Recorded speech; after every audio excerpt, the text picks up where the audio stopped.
Hello guys, so today we are going to discuss a very important topic, action potential of cardiac muscles. And before studying this part, you should know action potential normally, so you should go and watch my first video of this physiology playlist. Okay, it will be very helpful for you to understanding this topic. So let's start from action potential of cardiac muscles. So as I told you in my first video, what is the normal cardiac action potential of cardiac muscles is minus 90 millivolt. Okay, then what happens? Let me first draw the graph, then I will explain you. Okay, this is it. It is basically divided into 4 phases. Okay, and it is divided into 4 phases. This is your, okay, let me choose another color. This is your zero phase. This is your first phase. This is your second phase. This plateau like thing. Okay, this is your second phase. This is your third phase, and this is your fourth phase. Okay, now discuss, as I already told you in my first video, again I will tell you, for depolarization, like in this zero phase, what should go inside in a cell? Sodium influx. So sodium will go inside. Okay, then actually what is the, how high it can go? Like it can reach from the top, like if you see, it's plus 20 millivolt. Okay, so after reaching a certain amount of potential, okay, or after getting depolarized, then what will happen? As I already told you, the potassium will go out. Okay, Na means sodium and K means potassium. Okay, potassium will go out. Now, so when potassium will go out, what will happen to your action potential?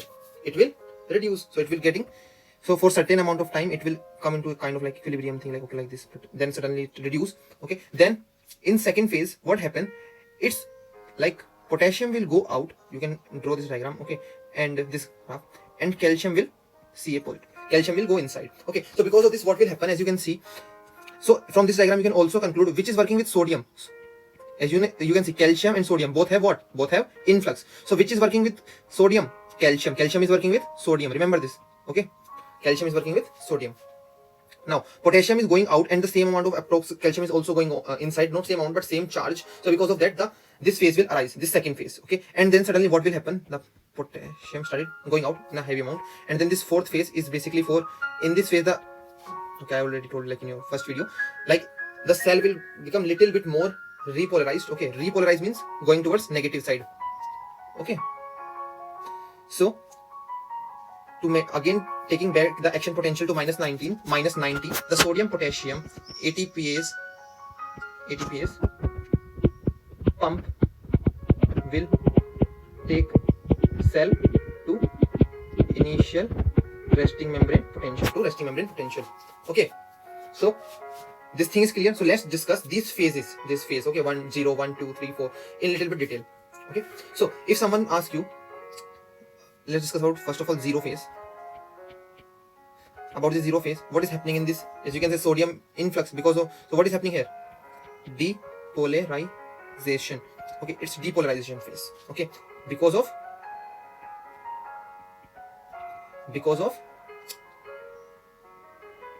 sodium influx. Okay, now first phase. This first phase, as you can see, it's what? It's initial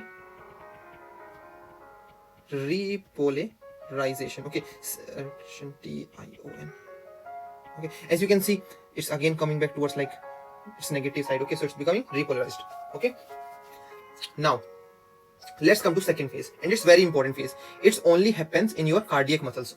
Okay, so let's discuss about this phase, about second phase. Okay.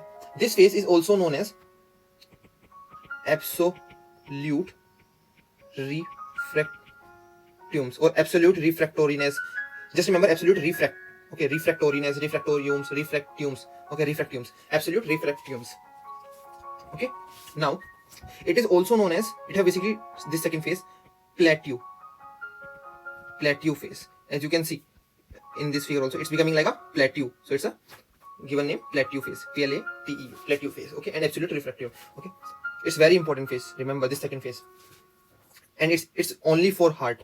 And what happens in this phase? As I already told you, calcium influx and potassium efflux. What is the ratio of this calcium and potassium? As I already told you in my first video, the potassium should always be less, so the ratio is 2:1. Okay, so 2:1. Calcium is for 2 and potassium is for 1. So what is the ratio? 2:1. Now let's come to our third phase. What is happening in third phase? Repolarization. Repolarization. In this, what is happening? Potassium efflux and calcium channel blocks.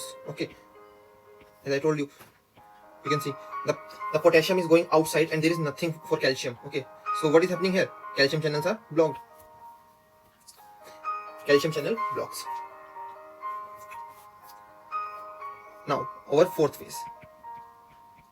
It's easy. I already told you. I'm just writing it. Cell reach its initial potential. Okay, its initial potential or its initial resting membrane potential in this fourth phase. I hope these things are clear for you. Okay, now let's discuss some little bit topic regarding this here only. Okay, let me tell you about some effects in heart. The first one I'm going to tell you is ionotropic effect. Okay, so the ionotropic effect, what will happen to your heart? It will increase contraction of your heart. It will increase contraction of your heart. Okay, bathmotropic effect. In bathmotropic, what it will increase? In excitation will increase of your heart. Okay, I'm telling you this in different topic. Okay, bathmotropic, dromotropic. In this dromotropic, it will increase the conduction of your heart. Okay, conduction of muscle in between muscles. Like in SN node, node. Just remember, in dromotropic effect, the conduction will increase in your heart. Okay, chromotropic. What will happen in this chromotropic? It will increase heart rate. Okay, in this your heart rate will increase. These are the 4 types of effects that are commonly asked. Okay, these are effects. Now, let me tell you something more about cardiac muscles. Okay, so first of all, let me tell you something about calcium. Calcium increases contraction. Calcium increases contraction and frequency of heart muscles. Okay, calcium increases contraction and frequency of heart muscles. Okay, so there is one question I saw that someone injected calcium solution, not KCl, sorry, some calcium solution in their body. So what will happen to their heart? It will increase contraction and frequency of heart muscles. Okay, now something about vagus nerve. As you know, this nerve enters, it comes below your neck. We already studied this in anatomy part. Okay, this vagus nerve does what to your heart? It will decreases your heartbeat. How? Actually, it is agonist. Agonist means activate. It will activate M2 receptors. As I already told you, it will agonist. Agonist means agonist. Agonist, and these are agonist. You know, I told you antagonist. Anta means, if you see this ANTA, antagonist, then it means it is working against. It is working against.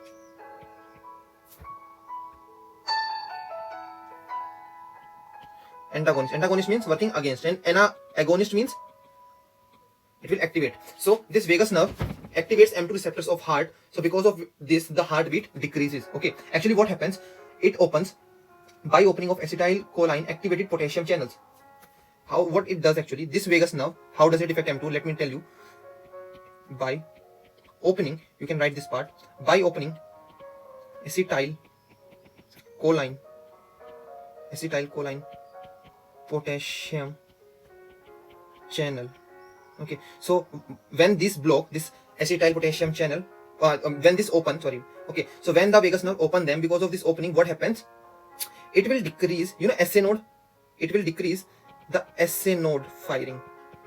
Okay, the SA node firing. So because of this, what happens? The M2 receptors will activate, and the M2 receptors will become activated, and your heartbeat will decrease.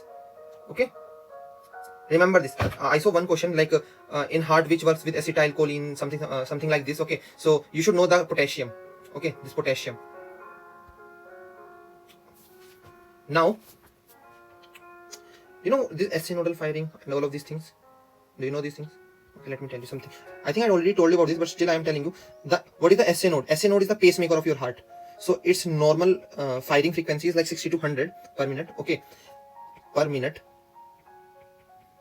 It's their normal firing frequency. Okay, now this SA node will pass its signal to AV. Then this AV's firing is like 40 to 60 per minute. This AV's signal will went to like bundle of his. Then this bundle of his firing is 20 to 40. Okay, sometimes Purkinje fiber, Purkinje fibers, okay, it's like 10 to 20.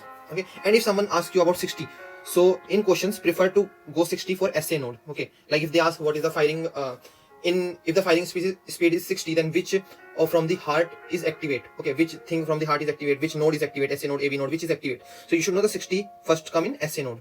Okay, after if SA node is not given, then you can go for AV node, but first priority is SA node. Priority is SA node for 60. Okay, this SA node is also pacemaker of our heart. Okay, and this AV node, at this AV node the frequency becomes 0 for some time, like 0.012 seconds. Okay, it's very less time, but why here the velocity of this firing becomes 0 for very few time? Actually, see, this SA node is for our atriums. Okay, and atriums and ventricles can't contract at same time. Obviously, you know our heart sound is like lub dub lub dub. Okay, so that first lub is because of this SA node and dub is because of this thing. Okay, so they can't contract at same time because of this AV node. When signals come to AV node stop them for some time, very little time. So like it will cause lub and it will cause dub sound. It's just extra knowledge, or you should know about this, but still I'm telling you. Okay, so they can't contract at same time. I hope this little thing is clear. Okay, now let me tell you one more thing. In our heart we have gap junctions. Okay, in our heart have gap junctions. Okay, and why this gap junction? These are to pass calcium from one cell to another cell. Okay, to another cell easily. Okay, so basically this gap junction in our heart is to pass calcium from one cell to another cell easily. Okay, now, okay, and these gap junctions are also helpful in making like our heart synchronization. You know synchronization, like all cells contract at same time. Okay, like if ventricles are contracted, then all ventricle cells contract at same time. So what we call it as physiological syncytium. Okay, what is this? Physiological syncytium, group of cells working together. Okay, working together.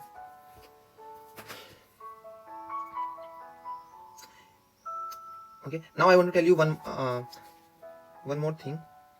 I told you about calcium now. Okay, let's discuss about two more things, which like one is potassium. Okay, whenever in your question you will see like there is muscle weakness, any kind of muscle weakness or heart weakness, heart muscles weakness. Okay, it will causes weakness. Okay, whenever this decrease in our body, this potassium, then we feel we have weakness. Okay, and this sodium, if this sodium will increase in your body, okay, if this sodium will increase in our body, then blood pressure will increase.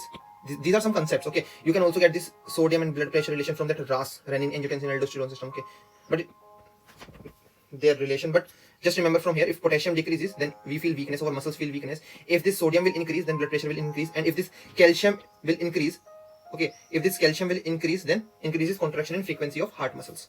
Okay, contraction and frequency both. Now I want to tell you one more thing. Imagine this is your heart. Okay, these are atriums, these are ventricles, okay, of your heart. In between them, okay, between them there is annulus fibers. And why it is present? It is present basically between atrium and ventricles for insulation. Okay, so they can beat separately. Okay, you know our SA node is present here. Okay, then AV node is present somewhere here. Then there are like this bundle of haze. Okay, then these Purkinje fibers. Then these are Purkinje fibers. Okay, so imagine if this SA node give excitation. Okay, then or some like electric impulse.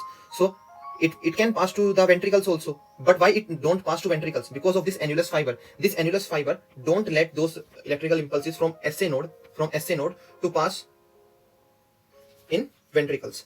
Okay, and these annulus fibers also protect our heart from shocks in shocks time. Okay, and what is like, if someone asks you what is like heart rate and something, what is the normal heart rate? It's a very common question, you should know this. Below 60 and above 100. So what is the normal? Normal is like 60 to 100. It's normal. Okay, it's normal heart rate. But Below 60 is known as bradycardia. Bradycardia means low heart rate, and above 100 is tachycardia. And how to remember this? You can see this T is like increase. Okay, so tachycardia means above 100, bradycardia below 60. Okay, so you get annulus fibers. Okay, you got physiological syncytium. Okay, you got gap junctions. Okay, you got this 60 comes in this SA node. Okay, calcium increases, then contraction and frequency both increases. Okay, contraction and frequency of heart muscles increase, both increase. If they give you in question only contraction or only frequency, try to find the option which have both contraction and frequency. Okay, I told you this acetylcholine is working with potassium channels. Okay, I told you about this potassium part, sodium part, repolarization. This absolute refractiveness is very important, and this Plateu phase is second phase. Okay, and that's all. I hope everything is clear. Thank you so much for watching. Please subscribe and like.